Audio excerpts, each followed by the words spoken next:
ओम नमः शिवाय, श्री शिवाय नमस्तुभ्यम। आप सभी का स्वागत है हमारे चैनल में। एक बार फिर से मैं उपस्थित हो चुकी हूँ एक नई वीडियो के साथ। सबसे पहले आप सभी को प्रदोष व्रत की ढेर सारी शुभकामनाएं। यही आशा करती हूँ हम सब पे भगवान शिव शंकर हमेशा अपनी कृपा दृष्टि बनाए रखेंगे और हम सब की सदैव रक्षा करेंगे।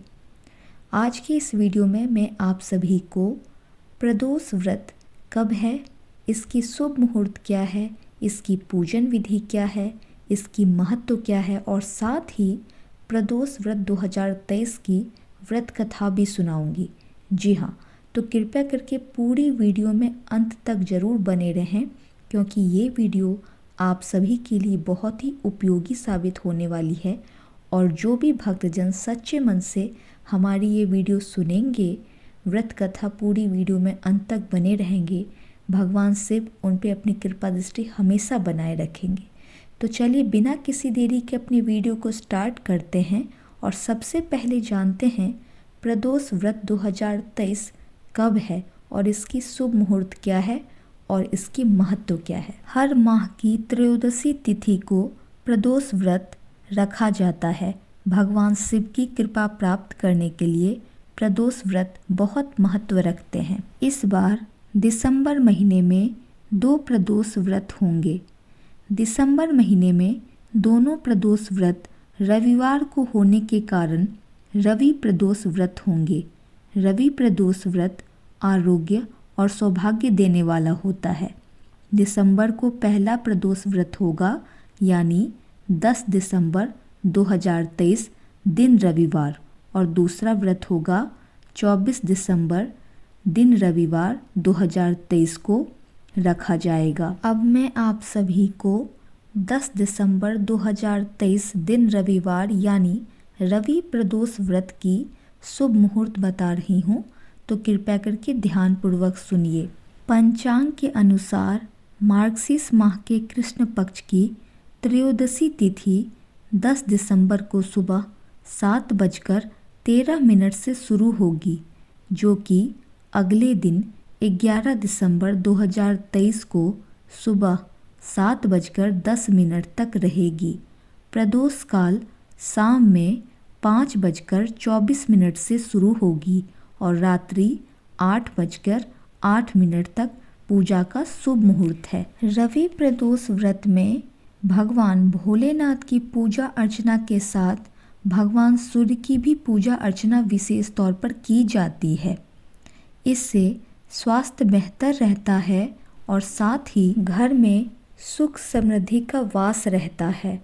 अब मैं आप सभी को रवि प्रदोष व्रत की पूजन विधि बताने जा रही हूँ, तो कृपया करके ध्यानपूर्वक सुनिए। रवि प्रदोष व्रत वाले दिन सुबह उठकर स्नान आदि करने के बाद, पूजा घर की सफाई करने के बाद भगवान भोलेनाथ के समक्ष धूप दीप दिखाएं, नैवेद्य चढ़ाएं, साथ ही व्रत का संकल्प लें।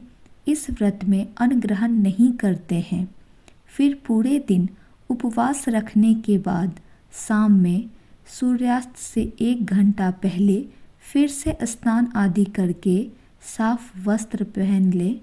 पूजन स्थल को गंगाजल से शुद्ध करें और एक मंडप तैयार करें।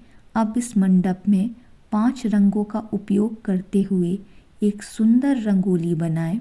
फिर उत्तर पूर्व दिशा की ओर मुख करके बैठ जाएं और भगवान शंकर की पूजन शुरू करें। पूजन करने से पूर्व गणेश जी का ध्यान अवश्य करें। इसके पश्चात पूजन में भगवान शिव के प्रिय मंत्रों का कम से कम 108 बार जाप करें। शिव चालीसा पढ़ें। इसके पश्चात प्रदोष व्रत की कथा सुने या फिर पढ़ें और आरती जरूर गाएं।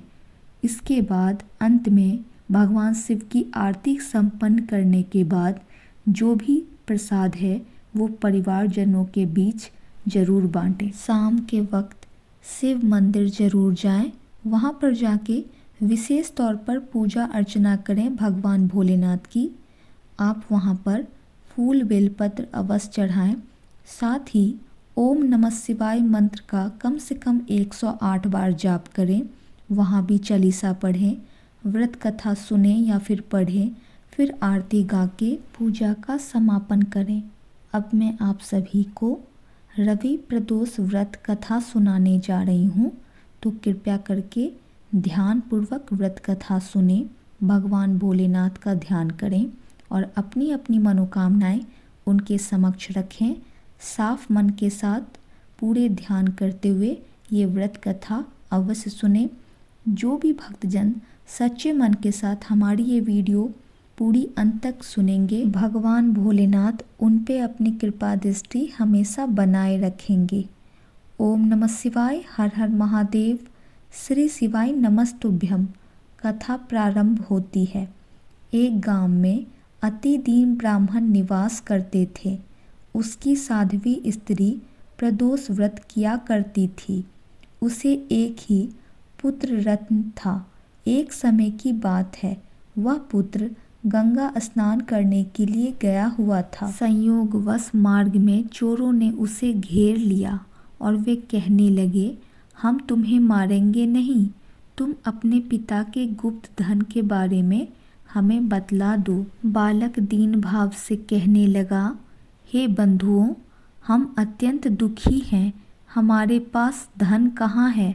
तब चोरों ने कहा, तेरे इस पोटली में क्या बंधा है।